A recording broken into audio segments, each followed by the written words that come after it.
سڵاوی شعرتان لێبێ بە هیوام هەموو کاتێکتان باش و خۆشی و شادی بێت. وەختێک لە ئەدەبیات دەدوێیت پێویستە دەست بۆ جوانیەکان بەری. وەختێک دەمانەوێ زمان بێنینە گۆ پێویستە لە شعرەوە دەست پێ بکەین. وەختێک دەمانەوێ وەصف و ستایشی شاعیرێک بکەین پێویستە لە شاعیرێکەوە دەست پێ بکەین کە جوانیەکانی لێ ئەچۆڕێ. میوانی ئەم بەرنامە تایبەتە جەماڵی تیشکی گەیشتۆتە کون و قوشبنی هەموو کوردستان و هەموو کورد چۆکۆڵانەکان. وەختێک شعر دێتە بوون لای ئەم شاعیرەی کە ئێستا میوانە ئیدی هەمووان جۆ ڕادێرین و جۆ بۆ جوانیەکان شل دەکەین. میوانی ئەم جارەمان شاعیری هەستناسک ناخ جوان جەمال غەمبارە. کاک جەمال ئەم جوانیانە لە کۆ چەکەراکە؟ بەخێر بێت. بژیت پێشێکی زۆر سپاس دەکەم. ڕێز و حورمەتم بۆ بینەران و بیسەران و کەرکووک و هەموو کوردستان هەیە، بۆ هەموو کەسێک کە ئێستا ئەمان بینیۆمان بیستێ سوپاسدانەکەم. دوای چەندین دەیە توانیم بێمەوە بە خزمەت بگەم لە شاری کەرکووک و دەمێ بوو خەونم بوو و پێخۆشحاڵم ئەمڕۆ لێرەم. ئەم جوانیانەیەک سەرچاوەکەی لە ژیانەوەیە، لە ژیان دۆستیەوەیە، لە ئێوەی خۆشەویستەوەیە، لەو هەموو محیبەتی کە پەرشیەکەن ناخی ئینسان ڕووناگەکاتەوە تەمەەن درێژ بن. کاک جەمال ئەگە پرسیارێکە لێ بکەم سەبارەت بە ئەوەی کە تۆ ساڵانێکی زۆرە لە غەریبیت، غوربەت چی پێبەخشیوی، چی لێ سندویتەوە؟ بەڵێ ئەوە تەوان زۆر جارە و پرسیارە کراوە. غوربەت کۆمەڵێ لایانی پۆزیتیفی هەیە و کۆمەڵێ لایانی نێگەتیفیشی هەیە. من پێم باشە لە بەرنامەیەکی وا کورتا کە ئێمە ئێستا ئەمڕۆ تەرخانمان کردو لە بەرەوەی سبەینێ ڕۆژی پێنجشەمەیە کۆڕمان هەیە، بە کورتی شتێکە پێڵم. غوربەت زۆر شتی جوانی بە من بەخشیوە، زۆر تێکستی پێنووسیوم، زۆر شتیشی لێ سندومەتەوە. ئاشێ هەندێک شتی مادی پێبەخشی بم، بەس شتە معنەوەکانی لێ سندومەتەوە. بەڵامی تر دوجار تۆ ڕەگ و ڕیشەوە هەموو شتەکانە لێرەیە.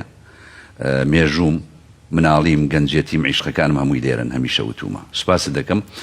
ئەتوانین لە موساحەبەیەکە لە چاوێکەوتیچکە بە دوور و درێژی باسی و شتانەش بکەین. ئێستا من پێم باشە لەسەر کۆڕەکەی سبەینێ قسە بکەین. کاک زۆر باشە، چاوماجەکەم. ئەچینە سەر کۆڕەکەی سبەین.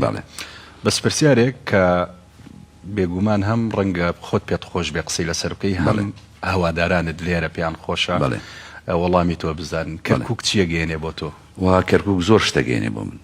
کەرکووک بریتە لە خۆشەویستی، کەرکووک بریتە لە قەڵای کوردایەتی، کەرکووک ینی لۆگۆیە کە بەڕاستی هەمیشە لەسەر دڵمانە و ڕەمزێکی گەورەی مێژووی کۆمەڵایەتی سیاسی بۆ هەمومان و لە ڕووی ئەدەبیشەوە تەمانی سەر ڕەنگە بۆ عەرزم کردی بەم کورتێ نەتوان باسی بکەم، بەڵام کەرکووک خۆی کەرکووکە.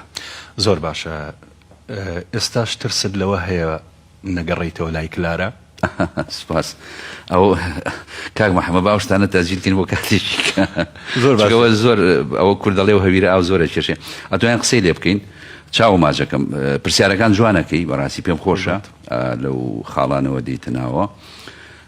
وەڵاهی ئەگەر ئینسان هەمیشە ئەبێ لە قەلەقێکا بژی، ئەگەر لە قەلەقانەژی جاری وای ئیبداع نابێ، داهێنان نابێ.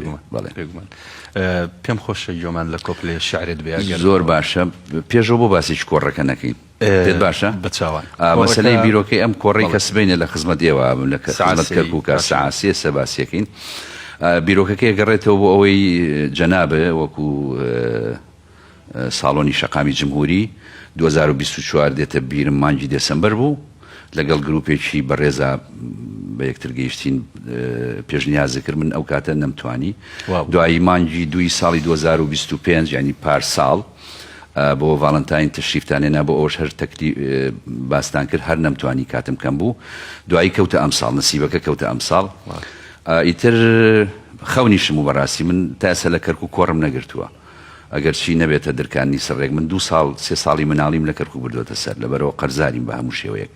بۆیە لێرەوە لەم کەناڵە جوانەی ئێوە ڕووی دەمم ئەکەمە، ڕووی دەمی ینی بانکێشنامە ئەکەمە هەموو خوشک و برایەکی بەڕێز چ لە کەرکووک چ لە دەرەوەی کەرکووک. سبەینێ کە ڕۆژی 15/1/2026 سەعات 3 پاژنیوە ڕۆ لە هۆڵی سەنتەری ڕۆشنبیری کەرکووک بەندە کۆڕێک سازەکە.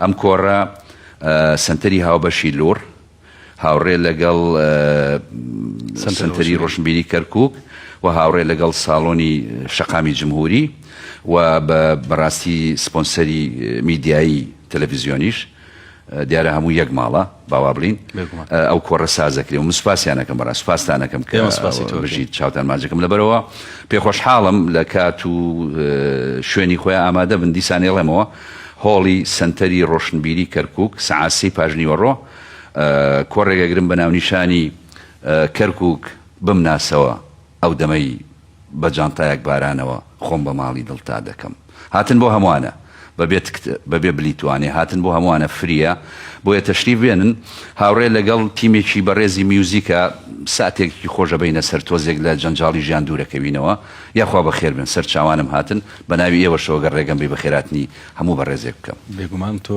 خاوەن ماڵیت بژی سوپاس دەکەم ئێستا پێم خۆشە گوێم لە کۆپلێ ئەگەر بەئەرک نەبێ و سوپاس دەکەم بەسەرچاو حەزت لە چییە زیاتر کاک محەممەد من وابەستەی شیعری کلارەم بەسەرچاو ئەو شیعرم لا نیە ئێستا بەڵام شتێکە خوێنمەوە هەر پەیوەندی بە کلارەوە هەیە بەسەرچاو لە جەنابەت ئەگرین و سوپاست ئەەکەین بۆ هەستە ناسکەتەوە زۆر سوپاسانەکەم سوپاسی هەموو ئەو بەڕێزانەکەم لە پشت کامێرەوە لە ستۆدیۆوە بەڕێوەبەر جەناب هەموو و لێرەش کاک سیروانمان لەگەڵە بەڕێوەبەری سنتەری هاوبەشی لۆر ئەرکی کێشا بەڕاستی ئەمڕۆ لەگەڵم هات تەشریفێ نابۆ کەرکووک سوپاسیەکەم سوپاسی هەمووتانەکەم بەڕاستی ئەو شیعرەی تۆ لەوێ چەند تەڕە بێدەنجیم چۆن داکات سووتانم ئەو شیعرەی تۆ لەوێیت چەند تەڕە بێدەنجیم چۆن داکات سووتانم ئەو سروەیەی تۆ هەڵەکەیت و لە باخچەکانی تەنیایی ئەگەڕێیتەوە بۆ نزای تەیرەکانی ناو دڵی خۆ دەگەڕێی کەچی منی گۆرانی ئەدۆزیەوە کلارە کە هەتاوی شعر خامۆژە بێ داگیرسانی تۆ من ڕووناکترە کاتەوە کلارە بەناو خۆتدا بمجێڕە بۆ شاری گوڵەکانە حەجێکم پێ بکە حەجێ لە مەدینەی دڵتا بمرم کلارە بۆ ئەوەی بمخەیتە گۆرانی لەگەڵ کانیەشی دەڤژەن دێمەلات بە شمشاڵێکی گەڕۆگەڵێم ماچەکانی تۆ بژەنێت هیچی تر نا دڵم دەمێکەوە گەستێرێکی بێدەنگ ئەڕژێتە ناو تریفەی ژنێتی تۆ کلارە تۆ هەمیشە تەنیا بە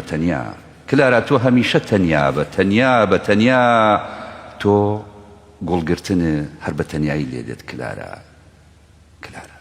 سواس هەر بژیت ئەو هەستەت هەروە بە جوانی بمێنێت و ئەو دەنگت هەروە بە خۆشی و بە زوڵاڵی بمێنێ چاوماجەکەم زۆر سواس جارێک شێڵێمەوە